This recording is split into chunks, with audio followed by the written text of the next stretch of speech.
નમસ્કાર વિદ્યાર્થી મિત્રો, વિદ્યાસફર યુટ્યુબ ચેનલમાં હું રસીલા માળી આપ સર્વેનું હાર્દિક સ્વાગત કરું છું।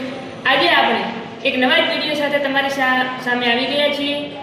તો ઘણા બધા વિદ્યાર્થીઓને પ્રશ્ન હતો કે હવે જે તાજેતરની અંદર સીસીની જે ભરતી પડી છે, તો એક તો સીસીના ફોર્મ ભરવાને લઈને કન્ફ્યુઝન હતું બધાને, અને બીજું સાથે સાથે એના સિલેબસને લઈને। તો સીસીના ફોર્મની પહેલાં આપણે વાત કરીએ તો આ વિડીયોની અંદર સૌપ્રથમ તો હું તમને જણાવીશ કે સીસીના ફોર્મ કોણ ભરી શકે છે અને કોણ નહીં ભરી શકે, સાથે સાથે એના સિલેબસની અંદર શું ચેન્જ આવ્યું છે અને એની અંદર તમારે શું વાંચવું અને શું ન વાંચવું એની આજે આપણે ડિસ્કસ કરવાના છીએ। તો સૌપ્રથમ તમને ફોર્મની વાત કરીએ તો કે સીસીનું ફોર્મ તો કે જે લોકોએ ગ્રેજ્યુએશન પતી ગયું છે, જેમનું ગ્રેજ્યુએશન પૂરું થઈ ગયું છે અને 18 વર્ષ પ્લસ ઉંમર છે, એટલે સ્વાભાવિક છે કે 18 વર્ષ પ્લસ ઉંમર હોય એટલે ગ્રેજ્યુએશન પતી ગયું હોય, તો ગ્રેજ્યુએશન પતી ગયું હોય એ લોકો જ ફોર્મ ભરી શકશે। છેલ્લા સેમમાં જે વિદ્યાર્થી મિત્રો છે એ લોકો સીસીનું ફોર્મ નહીં ભરી શકે। તો આ એક ખાસ વાત ધ્યાને રાખજો કે જે લોકોને હાલ કોલેજનો છેલ્લો યર છે અને જેણે હજુ સુધી પરીક્ષા નથી આપી છઠ્ઠા સેમની, તો એવા વિદ્યાર્થી મિત્રો આ જે સીસી છે એમનું ફોર્મ નહીં ભરી શકે। હવે સીસીની અંદર બે વિભાગ છે, સીસી ગ્રુપ એ અને સીસી ગ્રુપ બી। તો ઘણા વિદ્યાર્થી મિત્રો શું કરશે કે એમાં ભરવું કે બીમાં ભરવું, તો તમારે જે સીસીનું ફોર્મ છે એ સીસીનું ફોર્મ તમારે ગ્રુપ એ અને ગ્રુપ બી આમ સંયુક્ત રીતે ભરવાનું છે। કારણ કે જો તમે ગ્રુપ એ ની અંદર જ ભરેલું હશે તો પછી તમને ગ્રુપ બી ની અંદર નહીં સિલેક્ટ કરે। જે પ્રિલિમ્સ પરીક્ષા તો બંનેની સાથે જ લેવાશે, પરંતુ મેઇન્સ બંનેની અલગ છે અને બંને પરીક્ષાની અંદર મેઇન્સ આવે છે। તો ફોર્મ કઈ રીતે ભરવું એ તમને વાત કરી દીધી। સાથે સાથે હવે સીસીની અંદર સિલેબસની અંદર શું ચેન્જ આવ્યું છે, તો ગઈ વખતનો જે સિલેબસ હતો એના કરતાં આ વખતે સિલેબસ અલગ છે। આ વખતનો જે પેપર છે, જે પ્રિલિમ્સનો પેપર છે એ કેટલા માર્ક્સનો છે, તો 150 માર્ક્સનો, એટલે કે 150 માર્ક્સનો પેપર છે। એની અંદર સૌપ્રથમ તો કે સૌથી વધુ ભાર તમારે કયા વિષય ઉપર મૂકવો। જો વિદ્યાર્થી મિત્રો ભૂલ ક્યાં કરે છે કે જે વિષય એમને ફાવતો હોય એને વારંવાર વાંચતા હોય છે, અને સાથે સાથે બીજું શું કરે છે તો કે તમે સિલેબસને નથી જોતા। સિલેબસની અંદર જે પ્રમાણે ગુણભાર છે એ પ્રમાણે તૈયારી કરશો તો ચોક્કસથી સફળ થશો। હવે એની અંદર સિલેબસની અંદર શું કે સૌપ્રથમ છે મેથ્સ અને રીઝનિંગની આપણે વાત કરીએ તો આ વખતે એ લોકોએ શું કર્યું છે કે 30 ગુણનું મેથ્સ છે અને બાકીના 60 ગુણનું શું છે તો કે રીઝનિંગ છે। તો આવી રીતે ટોટલ 90 માર્ક્સનું મેથ્સ અને રીઝનિંગ છે। આ સિવાય 30 માર્ક્સનું કરંટ અને જનરલ અવેરનેસ। હવે જનરલ અવેરનેસ એટલે કઈ રીતનું, તો કે તમારે કરંટ બેઝ કરવાનું છે, કરંટ તો કરવાનું જ છે, સાથે સાથે થોડો જીકેના પણ અમુક ટોપિક જોઈ લેવાના છે। એ સિવાય બંધારણ, તો બંધારણ આપણે જે સીસી ગ્રુપ એ અને બી ની જે પ્રિલિમ્સ પરીક્ષા છે તેનો અંદર અલગથી કોઈ પણ પ્રકારનો ઉલ્લેખ કરવામાં આવ્યો નથી, એ તમારે મેઇન્સ માટે જરૂર પડશે। અને આ સિવાય ગુજરાતી અને અંગ્રેજી, તો આ બે વિષય પણ તમારે ખાસ કરવાના છે, કારણ કે 15 માર્ક્સ ઇંગ્લિશના છે અને 15 માર્ક્સ કોના છે તો કે ગુજરાતીના છે।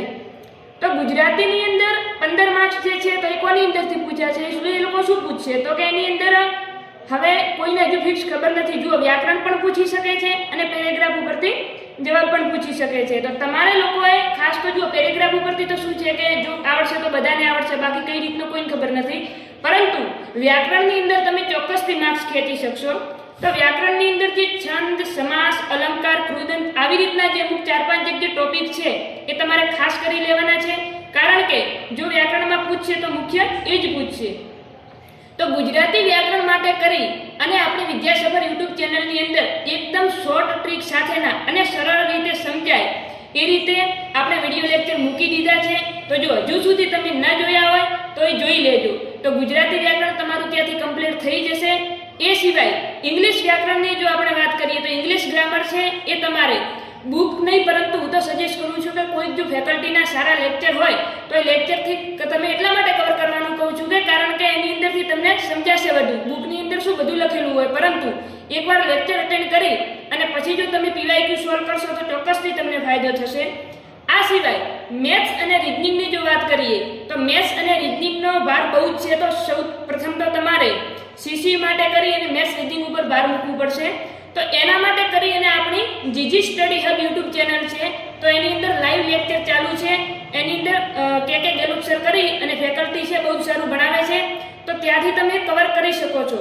મેં આ યુટ્યુબ ચેનલ એટલા માટે સજેસ્ટ કરી છે કે તમને રીડિંગનો હજી ખબર નથી કે મેથ્સ રીડિંગ શું છે અને કઈ રીતનું છે, તો જેને બેઝિક શીખવું છે અને સાથે સાથે એડવાન્સ લેવલ સુધી જવું છે તો આ યુટ્યુબ ચેનલ તમને ચોક્કસથી ફાયદો કરશે.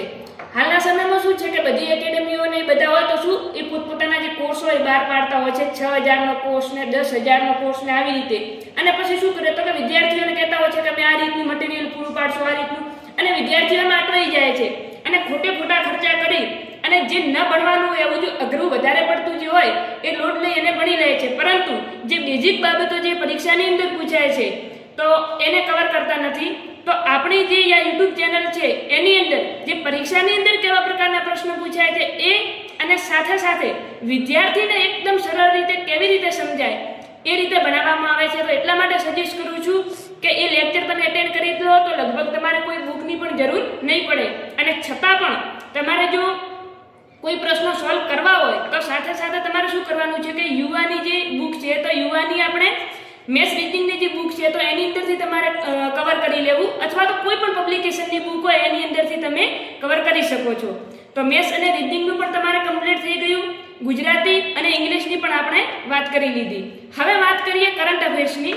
તો કરંટ અફેર્સની અંદર તમારે શું કરવાનું છે તો કે ગુજરાતનું જો કરંટ અફેર્સ કરવું હોય તો તમારે યુટ્યુબની અંદરથી કોઈ લેક્ચર અથવા તો તમારી જે યુવાની આપણે પીડીએફ જે આવે છે તો યુવાની તમે બુક લાવી શકો છો, મંથલી જે મેગેઝિન આવે છે, અથવા એ સિવાય તમે કોઈ પણ લેક્ચર અટેન્ડ કરી શકો છો. પરંતુ ઓવરઓલ તમારે જો કરંટ કરવું હોય અને પરીક્ષાની અંદર ખૂબ જ ઇમ્પોર્ટન્ટ હોય તો એ આપણું ઉત્કર્ષ ક્લાસીસ જે છે કુમાર ગૌરવ સર કરી, તો એ ખૂબ જ સારું ભણાવે છે. એની અંદરથી લગભગ મોટા ભાગની પરીક્ષાની અંદર તમારા પ્રશ્નો જે છે એની અંદરથી કવર થઈ જાય છે. અને સાથે સાથે તમારે પ્રિલિમ્સ અને મેઇન્સ માટે પણ એ કરંટ ખૂબ જ કામ આવશે. તો હું તો સજેસ્ટ કરું છું ત્યાં સુધી તમે ઉત્કર્ષનું કરંટ ભરો. અને આપણી જીજી સ્ટડી હબ ચેનલની અંદર પણ કરંટ મૂકવામાં આવે છે. આ સિવાય તમારે જીકે જીએસ જે છે તો એ હાલ તમારે થોડા ઘણું તો ભણવું પડશે, પરંતુ એના ઉપર તમે વધારે ભાર ન મૂકતા સીસી માટે ખાસ મેથ્સ, રીઝનિંગ, ઇંગ્લિશ અને ગુજરાતી આ 4 વિષય અને 5મો મેઇન આપણો છે કરંટ અફેર્સ. કરંટ અફેર્સ તો તમે કોઈ પણ એક્ઝામની તૈયારી કરતા હો, ચાહે પોલીસ હોય, પીએસઆઈ હોય કે XYZ એક્ઝામ હોય, તો એના માટે કરી અને કરંટ અફેર્સ તો તમારે ખૂબ જ ઇમ્પોર્ટન્ટ છે. તો એ તમારે ઉત્કર્ષ ક્લાસીસનું કરી લેવાનું છે, તો એટલું તમારે કાફી છે. એ સિવાય બુકની જો વાત કરીએ તો કે ઘણા જણને એવું હોય કે બુક જો અમારે વાંચવી હોય તો કઈ વાંચવી, તો હું સજેસ્ટ કરીશ કે યુવાની જે બુકો એનસીઈઆરટી અને જીસીઈઆરટીની જે મિક્સ બુક આવે છે તો એ બુક્સ જોરદાર ધ બેસ્ટ બુક છે. તો એની અંદરથી તમે કોઈ પણ કન્ટેન્ટ છે એ કવર કરી શકો છો. આ સિવાય યુટ્યુબની અંદર તમને જો કોઈ સારા લાગે અને અંદર કોઈ ડીપમાં ભણાવતું હોય તો એવા ફેકલ્ટીના લેક્ચર પણ તમે જોઈ શકો છો. તો તમારે ખાસ વાત તો કોની ઉપર મૂકવાનું છે, તો મેથ્સ રીઝનિંગ એ આપણે જીજી સ્ટડી હબની અંદર ડેલી સાંજે 8 વાગે લાઈવ લેક્ચર આવી જાય છે. તો લાઈવ જો અટેન્ડ કરી ન શકો તો તમે પછી પાછળથી રેકોર્ડ જે ક્લાસ છે એ પણ તમે અટેન્ડ કરી શકો છો. આ સિવાય આપણું જે વિદ્યાસફર યુટ્યુબ ચેનલ છે તો એની અંદર ગુજરાતીના લેક્ચર મૂકી દીધા છે. અને પીએસઆઈની જો તમે તૈયારી કરતા હો અથવા તો પોલીસની તૈયારી કરતા હો તો સ્પેશિયલી એ માટે બેચ ચાલુ કરેલ છે. તો એની અંદર બંધારણના લેક્ચર જે છે એ આપણે ચલાવી લીધું છે. બંધારણની અંદર લગભગ 2 કે 3 ટોપિક બાકી છે. એ સિવાયના તમામ લેક્ચર આપણે એની અંદર કવર કરી લીધા છે.